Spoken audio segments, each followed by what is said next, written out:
Assalamualaikum warahmatullahi wabarakatuh. Perkenalkan, nama saya Siti Ardil Ilham dengan NIM 226500016. Pada video kali ini saya akan menjelaskan mengenai materi kedua manajemen proyek teknologi informasi, yaitu manajemen proyek teknologi informasi.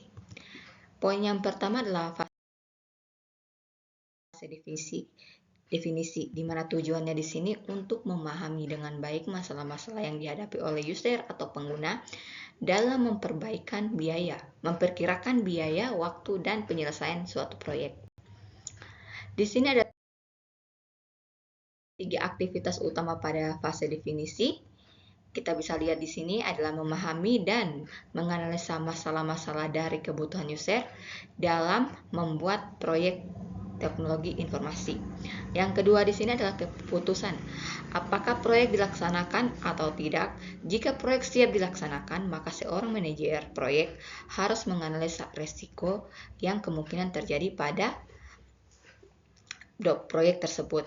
Yang ketiga adalah pembuatan proposal berupa memperkirakan dalam rancangan biaya serta waktu penyelesaian suatu proyek.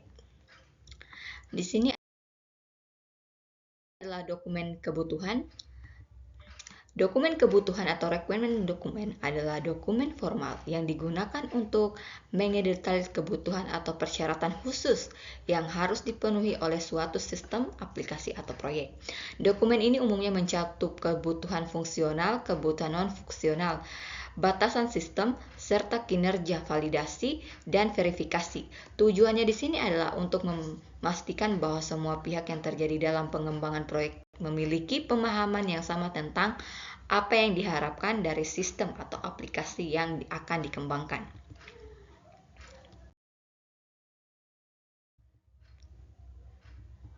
Nah, dokumen kebutuhan di sini meliputi ada 5. Pertama, pendahuluan.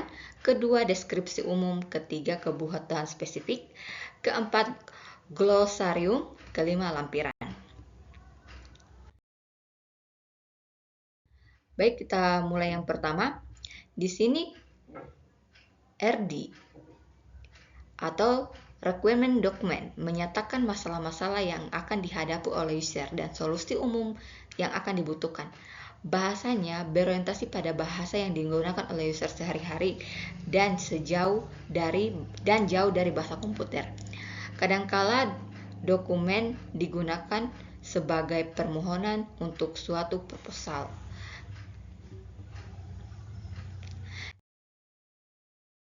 Di sini adalah langkah-langkah dalam pembuatan dokumen kebutuhan. Di sini terdapat ada 10 langkah-langkah. Yang pertama, pemahaman proyek, di mana memahami tujuan, lingkup, serta sasaran proyek melalui diskusi dengan memangku kepentingan.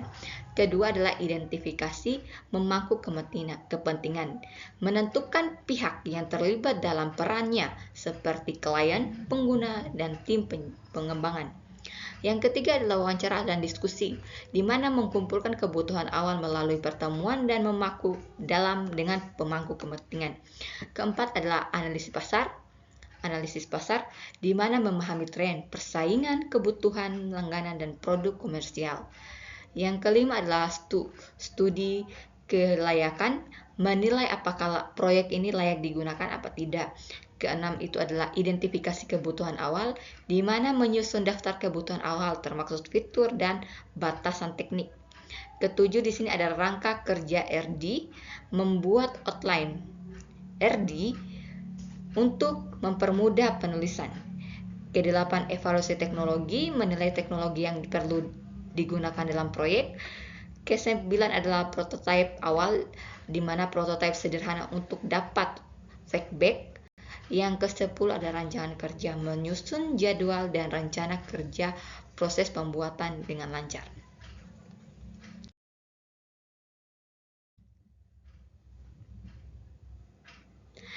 Di sini juga terdapat dari sistem informasi perpustakaan universitas, terdapat ada 7, yaitu pemahaman proyek, identifikasi pemangku kepentingan, wawancara dan diskusi, analisis pasar, studi kelayakan, identifikasi kebutuhan awal, dan rangkaian kerja. Di sini dia terdapat 7 poin, sebelumnya dia terdapat 10 poin. Di sini keputusan melaksanakan atau tidak dilaksanakan proyek, di mana studi kelayakan melibatkan evaluasi penyelesaian teknik dan sistemasi biaya.